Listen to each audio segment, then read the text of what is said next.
العالمین والصلاۃ والسلام علی سید الانبیاء والمرسلین۔ روزے کے مسائل ہمارے چل رہے تھے۔ روزہ توڑنے کا بیان میں، اگر رمضان کا فرض روزہ توڑا جائے تو بعض صورتوں میں، روزہ توڑنے کی بعض صورتوں میں کبھی صرف قضا لازم ہوتی ہے اور کبھی قضا کے ساتھ کفارہ بھی لازم آ جاتا ہے۔ روزے کی قضا کیا ہے اور روزے کا کفارہ کیا ہے؟ روزے کی قضا تو ایک روزہ رکھنا ہے، یہ روزے کی قضا ہوگی، اور کفارہ جب آئے گا تو کفارے سے متعلق شریعت مطہرہ نے 3 آپشنز دیے ہیں۔ اگر کوئی کسی شخص پر روزے کا قضا اور کفارہ لازم ہو جاتا ہے تو کفارے کے طور پہ ان 3 میں سے کوئی ایک عمل کرنا پڑے گا۔ پہلا، غلام آزاد کریں، تو اب یہ تو دور رہا نہیں غلام کا، تو یہ آپشن تو آبسلیٹ ہو گیا۔ دوسرا، پے در پے 60 روزے رکھے، یعنی کہ جب عید کے بعد پھر پے در پے لگاتار کنٹینیوسلی 60 روزے رکھے، اور ایک قضا کا روزہ، اور ان 60 روزوں میں گیپ نہیں آنا چاہیے۔ اگر ایک بھی دن گیپ آ گیا تو پچھلے رکھے ہوئے تمام کے تمام قلعدم، نئے سرے سے دوبارہ شروع کرنے پڑیں گے۔ پھر تیسرا آپشن کہ کوئی شخص اگر اس کی طاقت بھی نہیں رکھتا کہ 60 روزے رکھ سکے تو پھر وہ 60 مساکین کو 2 وقت کا کھانا کھلائے، یا 60 مساکین کو ایک فطرہ کی رقم ان کو دے۔ تو یہ 3 آپشن شریعت مطہرہ نے رکھے ہیں، ان 3 میں سے کوئی ایک عمل ہی کرنا پڑے گا۔ اور پوری دنیا میں کوئی بھی شخص مسلمان اگر روزہ توڑتا ہے اس پہ کفارہ لازم آتا ہے تو پھر انہی پر عمل کرنا پڑے گا۔ لیکن تاریخ اسلام میں ایک ایسی شخصیت بھی ملتی ہے کہ جس کو نبی کریم علیہ الصلوۃ والسلام نے ان سے مبرہ و ممتاز کر دیا۔ حدیث شریف میں آتا ہے کہ ایک دفعہ نبی کریم علیہ الصلوۃ والسلام مسجد نبوی میں جلوہ فرما تھے، اور صحابہ اکرام بیٹھے ہوئے تھے اور گفتگو فرما رہے تھے آقا علیہ الصلوۃ والسلام، کہ ایک شخص مسجد میں داخل ہوا، ہلکت یا رسول اللہ، ہلکت یا رسول اللہ، یا رسول اللہ میں ہلاک ہو گیا، یا رسول اللہ میں ہلاک ہو گیا۔ نبی کریم علیہ الصلوۃ والسلام نے پوچھا کیا ہوا، کیا معاملہ ہے؟ تو کہنے لگے کہ رمضان کے فرض روزوں میں نے اپنی بیوی سے جمع کر لیا، صحبت کر لی، تو روزہ ٹوٹ گیا، جمع کر لی تو یقیناً، اور پھر اس صورت میں قضا بھی لازم آئے گی، کفارہ بھی لازم آئے گا۔ تو حضور علیہ الصلوۃ والسلام نے اب انہیں آپشنز دینے شروع کیے۔ سرکار نے فرمایا ٹھیک ہے جاؤ ایک غلام آزاد کرو۔ تو کہنے لگے یا رسول اللہ میری ملک میں تو کوئی غلام ہی نہیں ہے، کس کو میں آزاد کروں؟ پھر حضور علیہ الصلوۃ والسلام نے سیکنڈ آپشن دیا، اچھا ٹھیک ہے پھر جاؤ رمضان کے بعد، عید کے بعد 60 روزے لگاتار رکھو۔ تو کہنے لگے حضور مجھ میں اتنی طاقت نہیں کہ میں 60 روزے لگاتار رکھ سکوں، یہ تو میں نہیں کر پاؤں گا۔ پھر حضور علیہ الصلوۃ والسلام نے تیسرا آپشن دیا کہ ٹھیک ہے پھر جاؤ 60 مساکین کو 2 وقت کا کھانا کھلاؤ۔ اب ہمارے پاس کوئی شخص آئے اور اس پہ کفارہ لازم ہو تو ہم ان کو یہی بتائیں گے کہ بھائی آپ یا تو 60 روزے رکھو، وہ بولے ہم طاقت نہیں رکھتے تو بولیں گے آپ پھر 60 مساکین کو کھانا کھلائیے 2 وقت کا۔ اس کو بولے میں یہ بھی نہیں کر سکتا تو ہم بولیں گے ہم بھی عاجز ہیں، ہمارے پاس کوئی آپشن ہی نہیں ہے، کچھ اور ہم بتا ہی نہیں سکتے۔ لیکن وہ آیا تھا مالک و مختار نبی کریم علیہ الصلوۃ والسلام کی بارگاہ میں، تو حضور علیہ الصلوۃ والسلام نے فرمایا اچھا بیٹھ جا۔ اتنی دیر میں حضور علیہ الصلوۃ والسلام کی بارگاہ میں کھجور کے ٹوکرے کوئی صحابی تحفے میں لے کر آئے۔ یہ حضور علیہ صحابہ کی عادت تھی کہ نبی کریم علیہ الصلوۃ والسلام کی بارگاہ میں ہدیہ پیش کیا کرتے تھے۔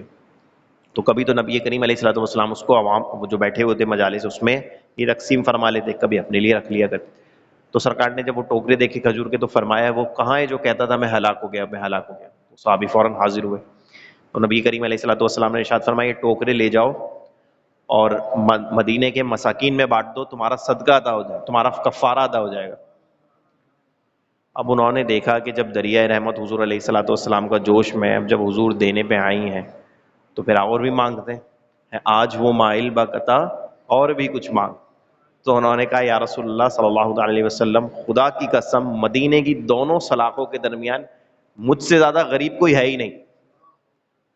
حدیث شریف میں ہے کہ جب انہوں نے یہ کہا تو نبی کریم صلی اللہ علیہ وسلم مسکرا دیا یہاں تک کہ آپ کے دندان مبارک ظاہر ہوئے، اور سرکار نے فرمایا اچھا جا تو خود کھا لے، تیرا کفارہ ادا ہو جائے گا۔ تو یہ ہے نبی کریم علیہ الصلوۃ والسلام کا اختیار کہ ان کا کفارہ ہی ان کو کھلا دیا۔ قیامت تک کوئی ہم ایسا نہیں کر سکتے، جو توڑے گا اس کو یہی جو آپشنز ہیں ان میں سے کسی ایک پر عمل کر کے کفارہ ادا کرنا پڑے گا۔ اب وہ کون سی صورتیں ہیں کہ جن میں کفارہ لازم ہو جاتا ہے وہ دیکھ لیتے ہیں۔ دیکھیے سب سے پہلی شرط کفارہ لازم ہونے کی ہے کہ ادائے رمضان کا روزہ ہو، یعنی کہ رمضان کے علاوہ اگر کوئی نفلی روزہ وغیرہ رکھا ہے وہ توڑ دیا تو اس صورت میں کفارہ لازم نہیں آتا، صرف قضا کرنا ہوتا ہے۔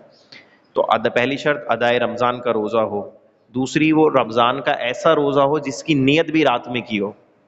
آپ کو میں نے عرض کیا تھا کہ رمضان کے فرض روزے کی نیت کا جو وقت ہوتا ہے وہ مغرب کے بعد سے شروع ہو کر اگلے دن کی ظہر کبریٰ تک کا وقت ہوتا ہے.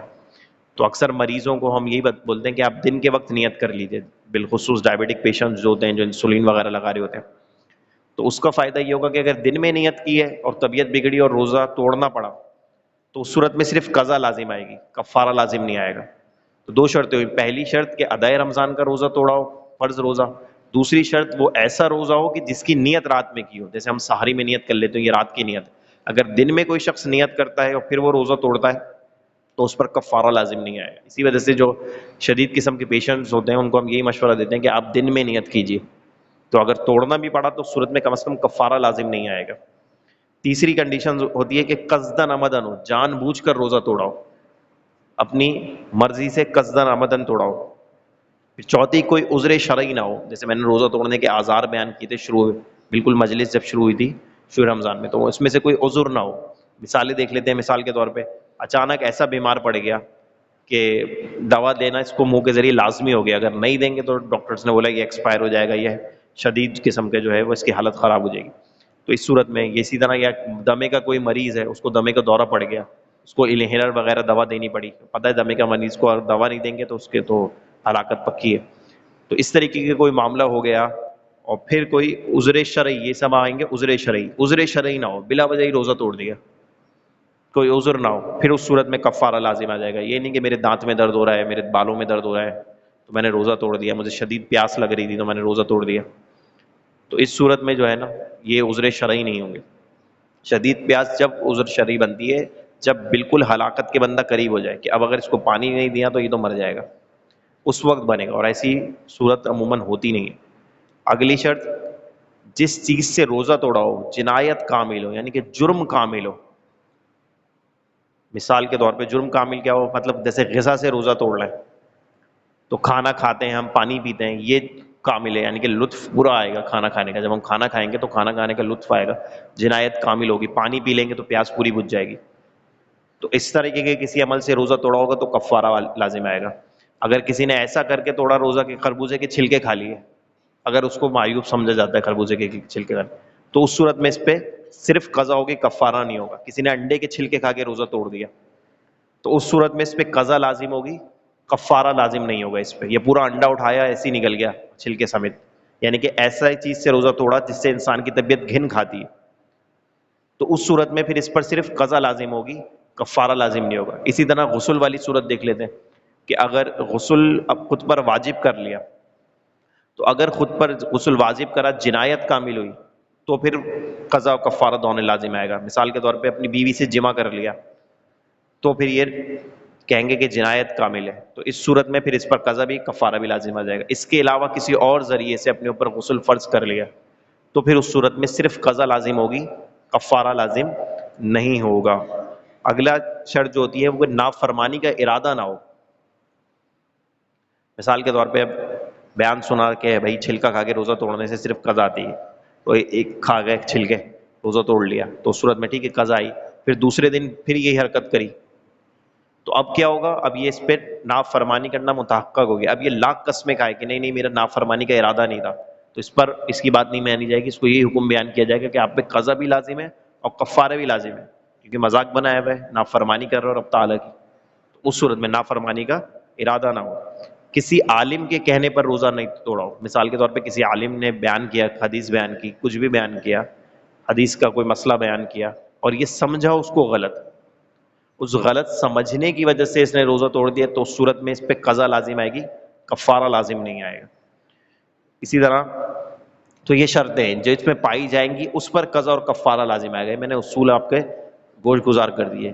اس کے علاوہ عموماً جو یہ شرائط اگر نہیں پائی جائیں گی تو صرف قضا لازم ہوگی، کفارہ لازم نہیں ہوگا. اسی طرح کفارہ کبھی ساقط بھی ہو جاتا ہے. وہ کس طرح ساقط ہو جاتا ہے؟ ایک شخص نے روزہ توڑا اور اس میں شرائط پائی گئی، اس پہ قضا اور کفارہ دونوں لازم آتا تھا، لیکن پھر اس کے بعد اس کے ساتھ کوئی عذر شرعی بھی پایا گیا. مثال کے طور پہ کوئی خاتون تھی، انہوں نے ایک روزہ توڑ دیا، کھانا کھا لیا روزے میں یا پانی پی لیا، تو اب ان کا حکم ہوگا اپنے قضا اور کفارہ دونوں لازم ہے. لیکن مغرب سے پہلے پہلے ان کو حیض بھی آ گیا، تو یہ اس حیض کے آنے نے، کیونکہ حیض عذر شرعی ہے ان کا، وہ کفارہ ساقط کر دیا. اب صرف ان پر ایک قضا کرنی ہوگی ان کو روزے کی. تو یہ عذر شرعی اگر آ جائے تو اس دن پھر اسی دن تو پھر قضا رہتی ہے، کفارہ ساقط ہو جاتا ہے. اسی طرح ایک رمضان میں ایک سے زیادہ دفعہ روزہ توڑ دیا، 2 دفعہ روزہ توڑ دیا، تو پھر ایک ہی کفارہ لازم آئے گا. ایک ہی دفعہ 60 روزے رکھنے پڑیں گے، ایک دفعہ ہی 60 مساکین کو 2 وقت کا کھانا کھلانا پڑے گا. ایک رمضان میں 2 روزے توڑ دیے، اگر پچھلے رمضان پچھلا کفارہ نہیں دیا تھا، مطلب صدقہ فطر وغیرہ یا مساکین کو نہیں دیا تھا اور اگلا توڑ دیا، تو بس ایک ہی دفعہ کفارہ دینا پڑے گا. تو یہ قضا اور کفارے کے مسائل تھے. تو امید ہے کہ آپ لوگوں کی سمجھ میں آئے ہوں گے. اگر کوئی بھی سوالات ہوں تو مجھ سے بیان کے بعد جو ہے وہ رابطہ کر کے معلوم کر سکتے ہیں. وآخر دعوانا ان الحمد للہ رب العالمین.